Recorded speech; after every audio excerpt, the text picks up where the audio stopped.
Hi, are you stuck in a relationship where it feels like the other person is a vampire and you're the one giving up your very life in order to try to satisfy their needs, to try to make them happy, to try to get them to stop blowing up and raging for absolutely no reason at all? I know what that's like, and I know the way out. Hi, I'm Evelyn Brooks, and I'd like to tell you more about my program called Stop Being a Doormat Now. The reason I created this is that I don't see anything out there that can help you from the same point of view as someone who actually lived that life and learn how to get out. Learn how to start living a life that's much healthier, much happier, and where you're really standing on your own feet instead of being a human doormat. The reason that so many women get caught in a relationship with a bully is that as little children, as little girls, we are trained to be people pleasers. If there's any adult who gets angry quickly, we are trained how to try to mollify that behavior, how to be the good girl so that no one gets annoyed or angry. And when we take it to a toxic level as we get older, we end up being the girls in high school or junior high who are with the guy he's so cool, he's so good looking, he seems so wonderful on the outside. Everybody loves him, everybody adores him, he's very popular usually. He's not the kind of guy that you would think of as being abusive. But behind closed doors, he starts testing you. When you're alone, he'll test you out with maybe a few sarcastic comments about the way you look, about the way your hair is. And if you protest a little, he'll say, well, I was just kidding. Can't you take a joke? You always take everything so seriously.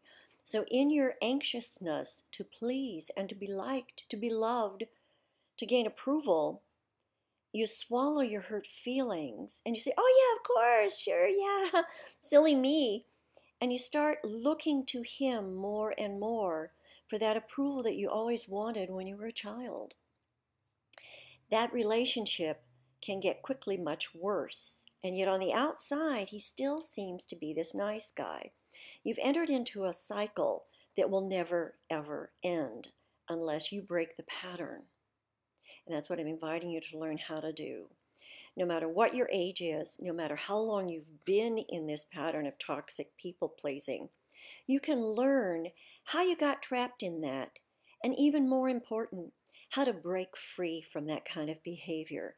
It all starts with our thinking and our beliefs about ourselves and what we're entitled to experience, the kind of love that will allow ourselves to receive and to enjoy in our life.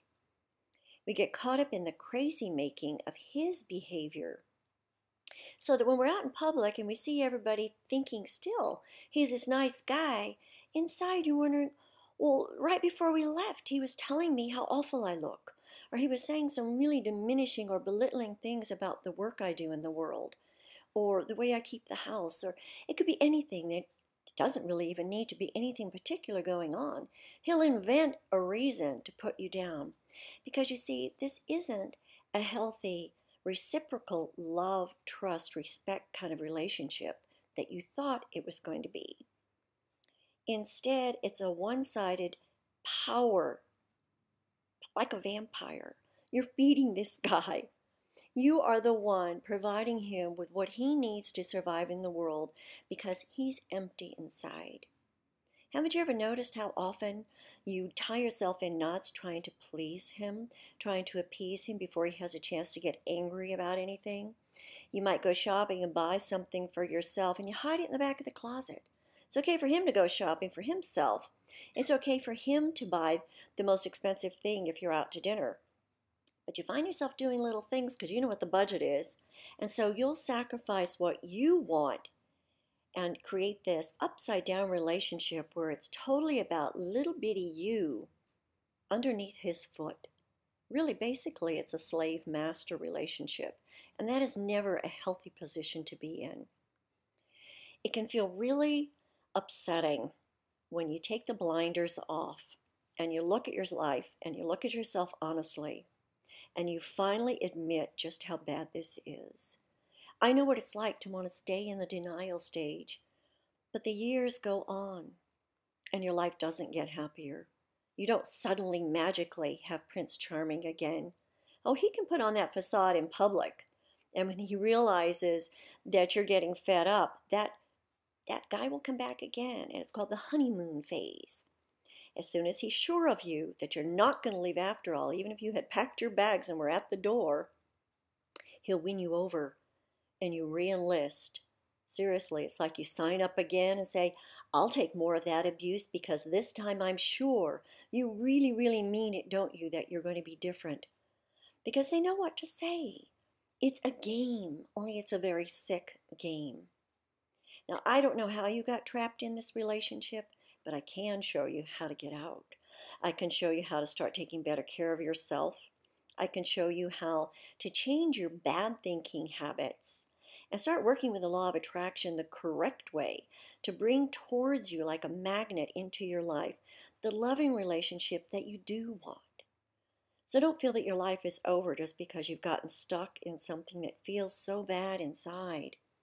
That crazy-making behavior of his keeps you trapped. You feel off balance, you feel off-centered, and you start agreeing with him that it's all your fault, that you must be too sensitive. He must be right that you made it up.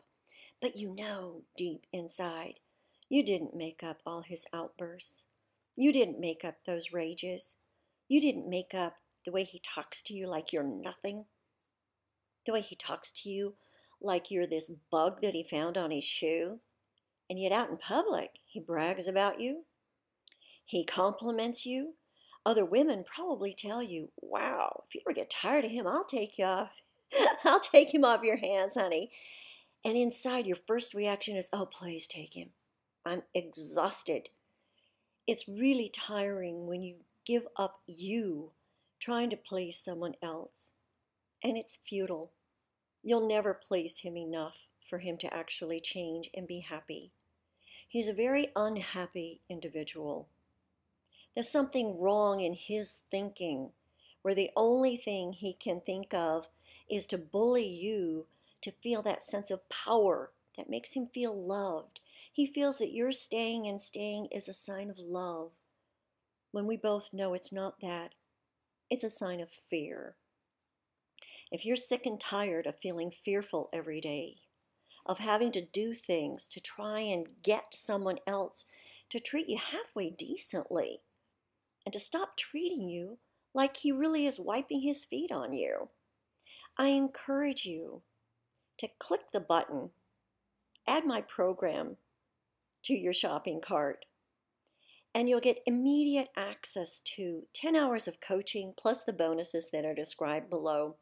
It's a self-paced home study program, so you can put the MP3s on your phone or your digital device, your iPad, your iPhone, your whatever, and start listening to the lessons. Use the workbook pages. Start listening that this isn't your fault. All you've been doing all this time, it's not that you're weak. You're very strong to have survived all this. You've just been listening to the conditioned thinking that was ingrained in you when you were a small child and didn't know how to reject that. You didn't know how to say, that's nuts. I'm not going to tie myself in knots trying to get an angry person to not blow up. It never works anyway. They eventually find something to blow up about, right? Maybe it's they don't like the gift you gave them for their birthday. I remember that happened one time where I thought I was really getting something wonderful. They looked at it with scorn and pushed it aside. What would I want that for? And but we were at the store and you pointed it out and said how much you wanted that.